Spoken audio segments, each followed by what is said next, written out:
Bonsoir à tous et merci de me rejoindre ce soir pour cette grande soirée ASMR spéciale 1 an de la chaîne.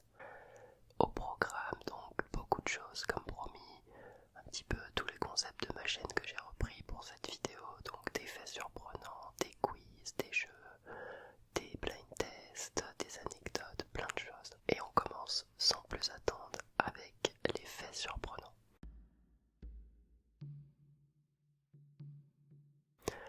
Alors on va parler de durée de vol en avion, du record de durée de vol en avion, qui a été réalisé par deux Américains, Robert Tim et John Cook, entre le 4 décembre 58 et le 7 février 59, à bord d'un petit avion, un Cessna 172 pour les connaisseurs. Et donc en fait c'était une opération marketing d'un casino qui s'appelle l'Hacienda à Las Vegas, qui voulait récolter des fonds pour la recherche pour le cancer et aussi pour se faire un gros coup de pub au passage. Donc ces deux Américains ont fait un vol qui a duré, accrochez-vous bien, 64 jours, 22 heures, 19 minutes et 5 secondes. C'est extrêmement précis.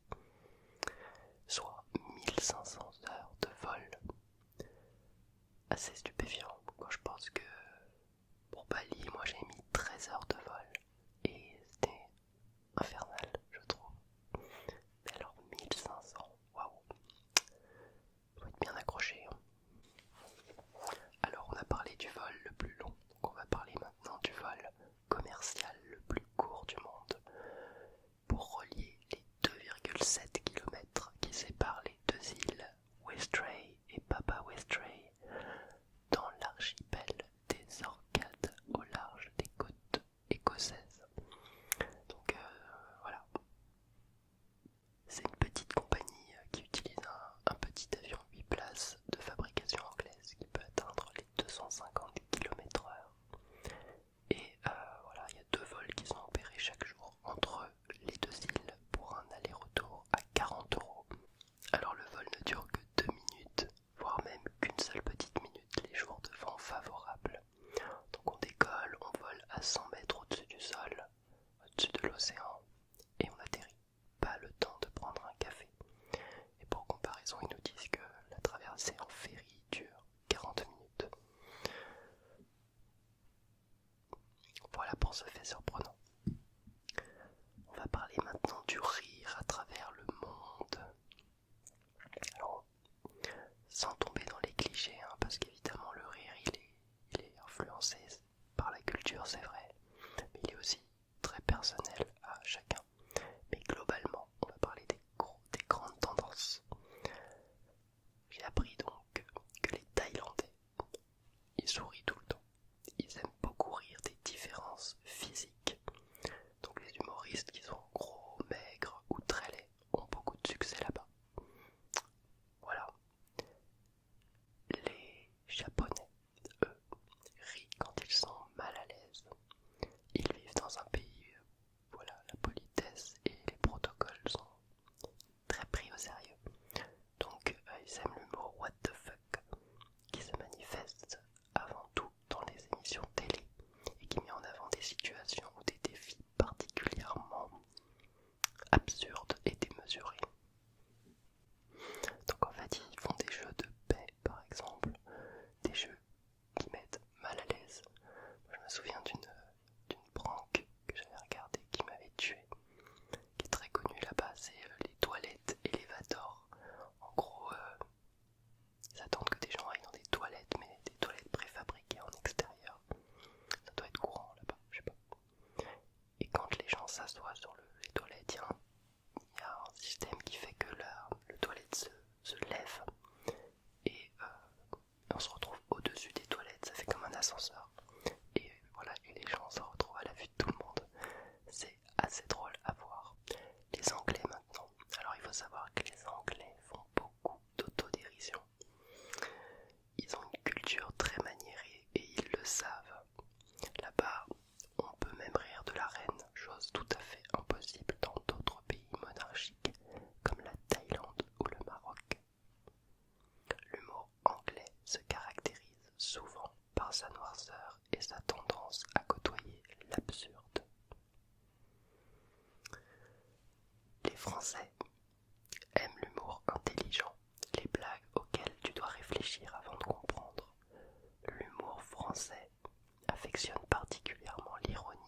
second degré.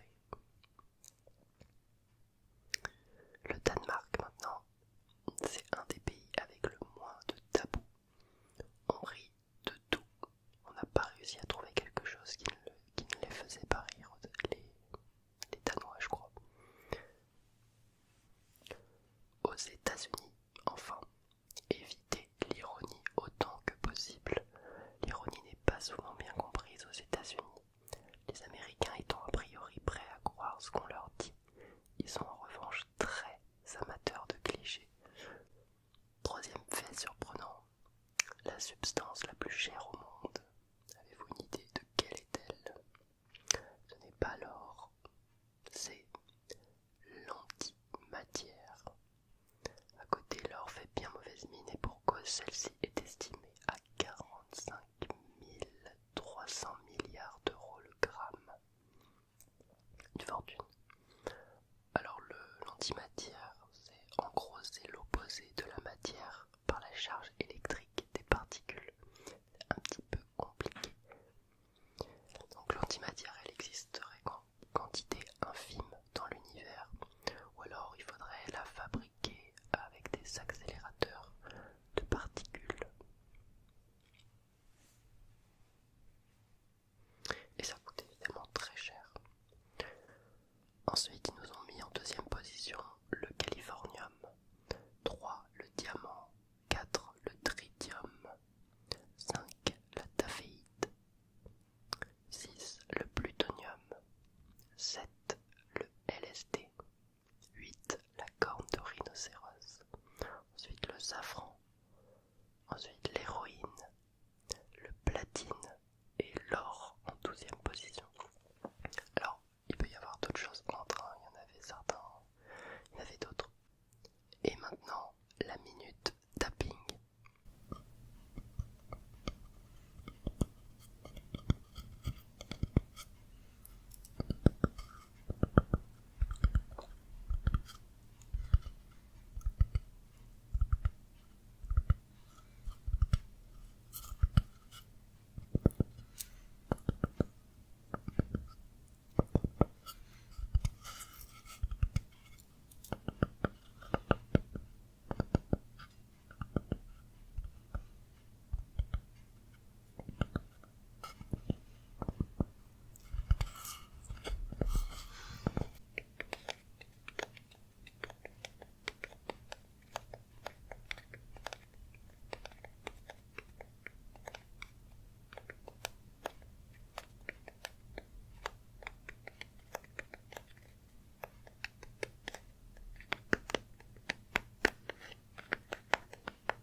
On est parti maintenant pour un quiz chuchoté.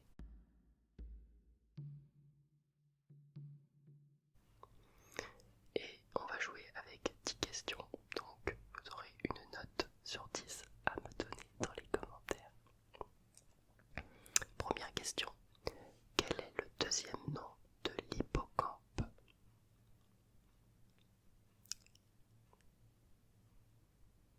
Il s'agit du cheval de mer. Deuxième question, quelle pièce est absolument à protéger dans un jeu d'échecs?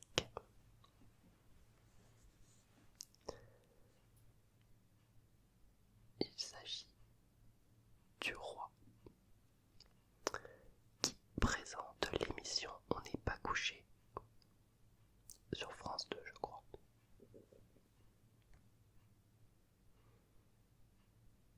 Il s'agit en effet de Laurent Ruquier. Quel styliste signe ses chaussures d'une semelle rouge?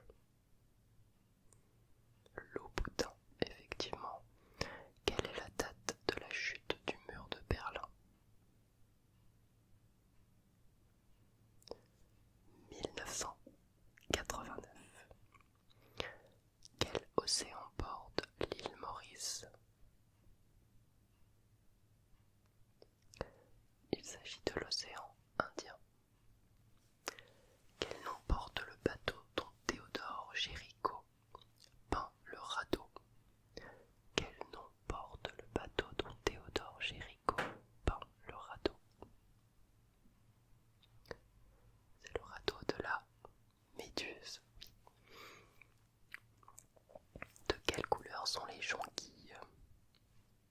Les fleurs, les jonquilles. Elles sont jaunes. Avec la laine de quel animal fait-on des vêtements en cachemire? C'est avec la laine de chèvre. Et je crois avoir entendu que les meilleurs cachemires sont faits à partir de chèvres de Mongolie. Que c'est des coriaces là-bas. Il fait tellement froid que doit avoir une bonne laine. Dernière question. Quelle profession est concernée par le serment d'Hippocrate?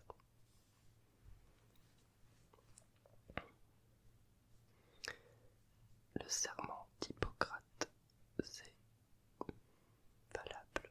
C'est un serment que prêtent les médecins. Sans transition, on est parti pour un petit jeu maintenant et nous allons jouer au juste prix ensemble. Ça va rappeler des souvenirs à certains.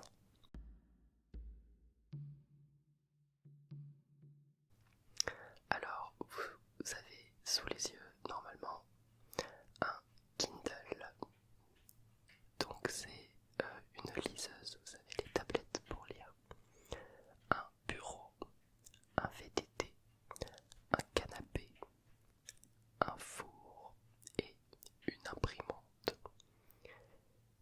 Et parmi ces 6 objets, il y a 3 duos d'objets qui ont le même prix, qui valent la même chose. Donc le Kindle a le même prix qu'un autre objet, lequel selon vous? Le bureau pareil, le VTT pareil, tous.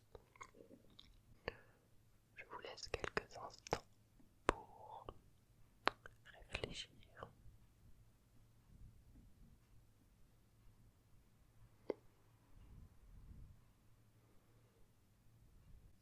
Ok, je vous donne les résultats. Donc le Kindle a le même prix que le four. Le bureau a le même prix que l'imprimante. Et le canapé, du coup, vaut la même chose que le VTT. Ok, je vous donne une deuxième chance avec cette nouvelle sélection d'objets dans laquelle nous avons un overboard, l'encyclopédie des sciences, un coffret intégral des 8 films Harry Potter en Blu-ray, une machine à café à dosette, un vélo d'appartement et un fauteuil de bureau. Je vous propose cette fois de les classer du moins cher au plus cher.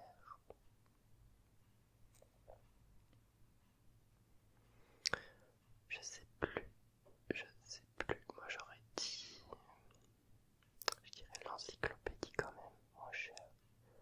Et après j'hésite entre Harry Potter ou la machine à café.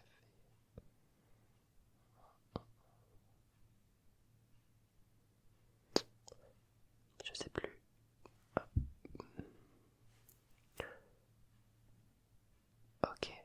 Ok, je vous donne les résultats. Donc, en premier, c'est effectivement l'encyclopédie des sciences. Ensuite,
ce sera nous le chemin.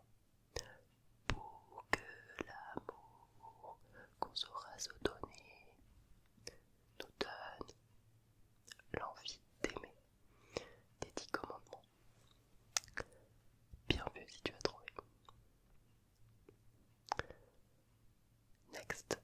Supprimer les traces, la moindre trace, ce qui reste de candeur, un morceau de glace à la place du cœur. Et même si je m'améliore, oh, j'en rêve encore. Ça date. Il s'agit de Gérald de Palmas. Ce matin, 3000 licenciés, grève des sapeurs-pompiers, embouteillage et pollution pour Paris agglomération.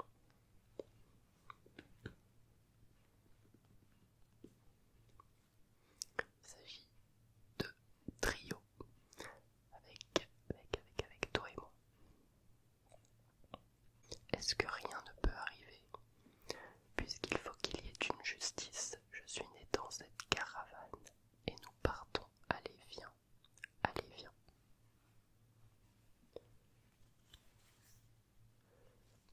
C'est Raphaël avec la chanson Caravane. Alors ouais, je me la raconte, ouais, je déconne, non, c'est pas l'école qui m'a dicté mes codes. Vous aurez certainement reconnu Diams avec la boulette. J'ai longtemps parcouru son corps, effleuré 100 fois son visage, j'ai trouvé de l'or et même quelques étoiles en essuyant ses larmes.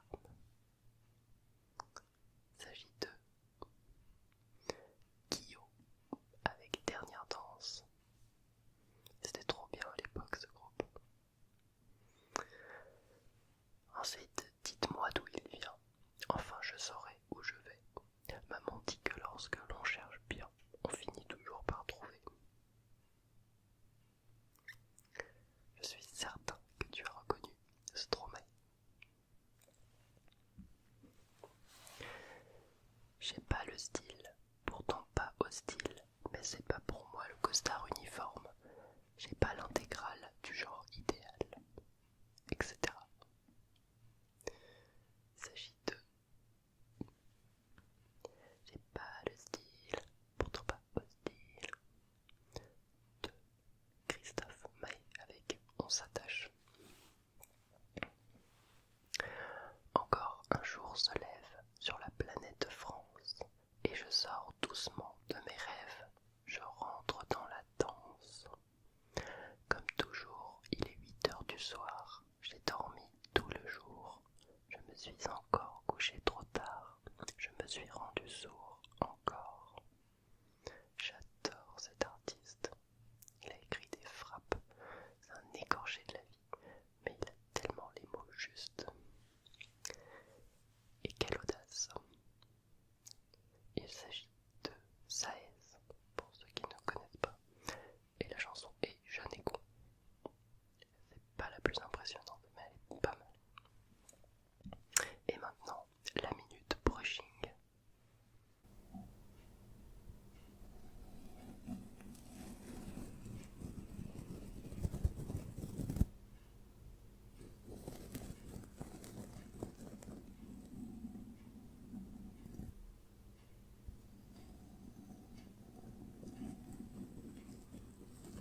jumelles furent placées ensemble, celle qui était en meilleure santé a immédiatement passé son bras autour du corps de sa petite sœur.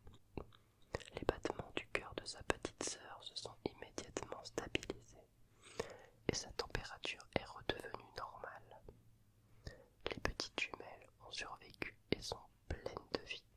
En fait, les deux filles sont retournées à la maison et partagent le même berceau où elles se donnent des câlins. Les jumelles sont maintenant à la maternelle. De plus, l'hôpital a changé son règlement et fait maintenant dormir les jumelles ensemble dans le même incubateur. Pas les jumelles, les jumeaux. De plus, l'hôpital a changé son règlement maintenant et accepte de faire dormir ses jumeaux ensemble dans les mêmes incubateurs. Ce qui prouve qu'un câlin peut faire le plus grand bien, même sauver une vie.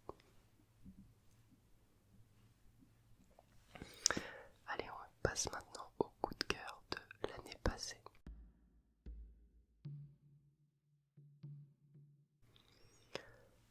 Alors, coup de cœur musical d'abord, pour moi ça aura été Angel.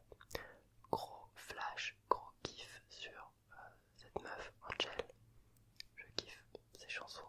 Je l'ai découvert avec Tout oublié, avec le clip avec son frère là, très farfelu. Ils font du ski sur la plage. Son frère Roméo Elvis. Voilà, donc j'adore ce qu'elle fait Angel, trop cool. Après elle avait sorti Ta Reine et puis Flou aussi que j'ai beaucoup aimé. Une coup de cœur série. Alors je regarde vraiment pas beaucoup de séries, mais là, pour une fois, j'ai accepté d'en suivre une. Et c'est vraiment sans regret. Maintenant j'ai qu'une hâte, c'est la saison 2. Je vous parle d'Élite. Élite, une série espagnole dont je vais vous lire le synopsis. Las Encinas est l'école la plus compétitive et huppée d'Espagne, accueillant les enfants de l'élite. C'est également dans cette école que 3 enfants de la classe ouvrière sont admis lorsque leur école est détruite et que les étudiants sont alors répartis dans plusieurs établissements. Ils pensaient être chanceux, mais peut-être ne le sont-ils pas tant que ça. La confrontation entre ceux qui ont tout et ceux qui n'ont rien est explosive et aboutira à un meurtre. Qui est vraiment derrière ce crime? Est-ce l'un des nouveaux arrivants? Ou se cache-t-il quelque chose de plus sombre? Vraiment, cette série, c'est une dinguerie. Bon, je suis très bon public, j'avoue, mais elle est vraiment bien notée et je vous assure, elle vaut le coup. Alors, coup de cœur film maintenant. Eh bien, j'en ai pas vraiment eu, j'ai pas beaucoup regardé de films l'année passée. Mais j'en ai vu un quand même qui m'a saucé, c'était Le Livre de la Jungle en film, le dernier remaster, qui était vraiment pas mal. D'ailleurs, en fait, je croyais qu'il sortait l'année dernière, alors qu'en fait, je me suis aperçu qu'il date de 2016. Mais il est vraiment cool. Mais dans ce style-là, si je devais en recommander un, ce serait clairement Vice Versa. Ce dessin animé est juste un chef-d'œuvre. Un chef-d'œuvre, Vice Versa. Et en ce qui concerne YouTube, coup de cœur YouTube, eh bien, clairement, ce serait Saturne ASMR pour moi. La youtubeuse Saturne ASMR qui vraiment m'en fout totalement. Je suis extrêmement sensible à son ASMR, à son chuchotement et à sa personnalité également. Donc voilà, Saturne ASMR. Merci pour ton travail. Et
pensez-vous?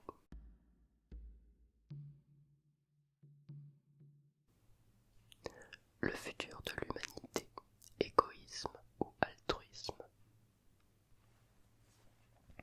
Ah, eh bien, je dirais les deux. Je dirais qu'il y a beaucoup d'égoïsme, de toute évidence. J'ai entendu il n'y a pas longtemps que pour préserver la planète, vu qu'on est dans un état critique d'alerte, il faudrait que tout le monde sur Terre baisse, accepte de réduire son niveau de vie, de le diviser par 6. Et je pense que véritablement personne ne serait prêt à diviser son niveau de vie par 6. Et surtout pas les personnes qui devraient le diviser par 20.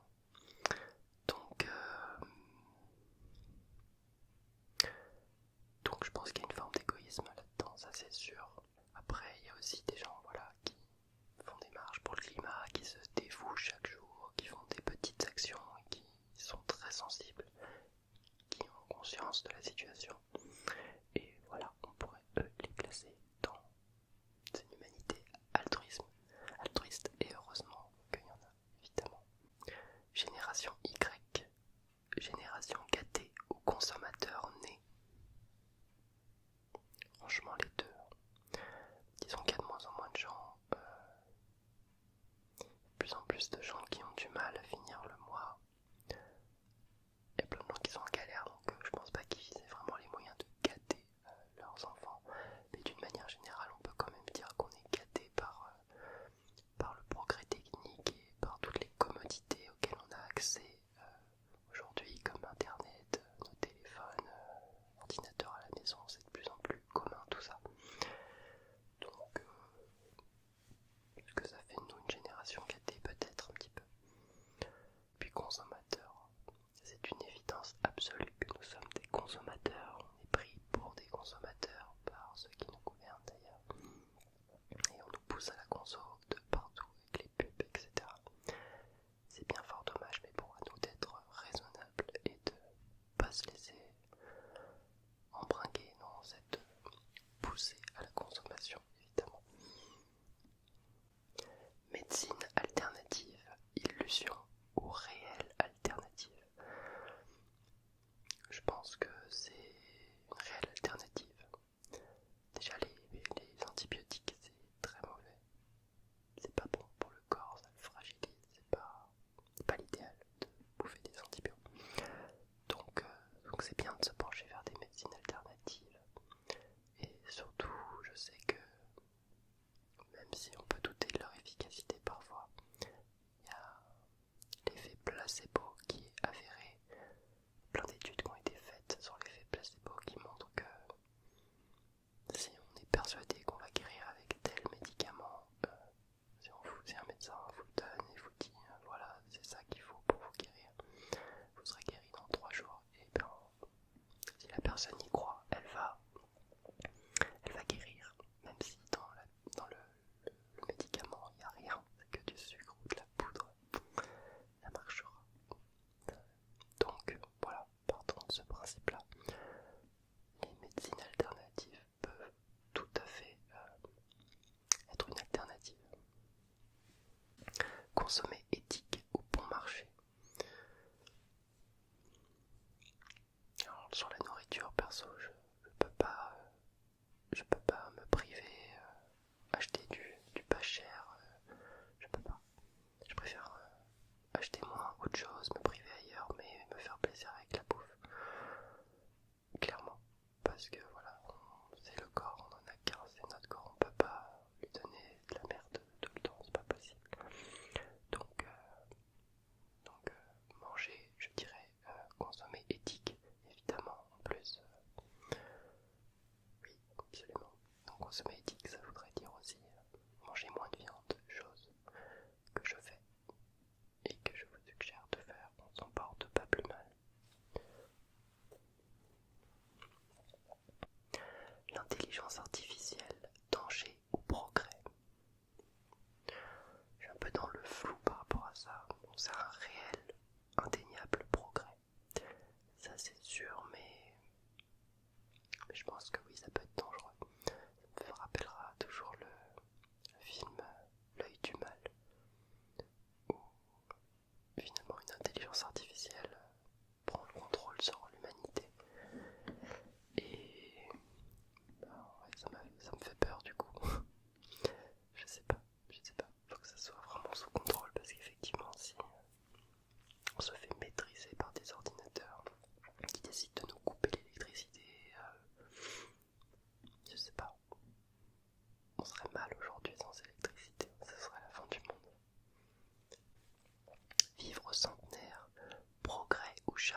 société. C'est horrible. Progrès quand même. Mais après je pense que par contre, ça dépend dans quelles conditions. Voilà, si on est bien, tant mieux. On peut vivre plus longtemps. Surtout qu'en plus il y a de moins en moins de naissances, donc c'est pas spécialement gênant. Mais voilà. En tout cas, je pense que on devrait avoir le choix au bout d'un moment. Si on n'est pas bien, par contre, si on est en mauvaise santé, par contre, on devrait, je trouve, avoir le choix de partir ou de rester.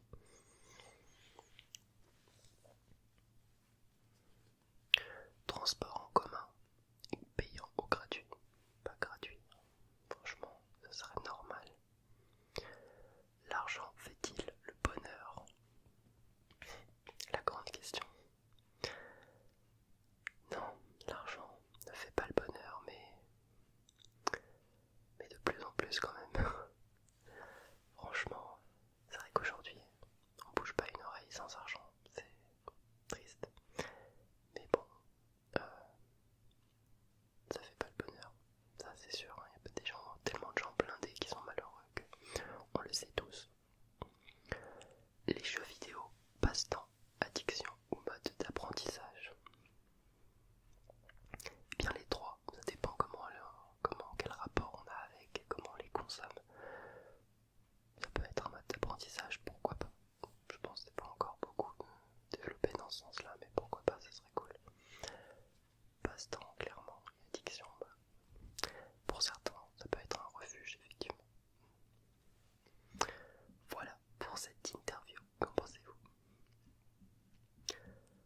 Un petit fait d'actualité maintenant.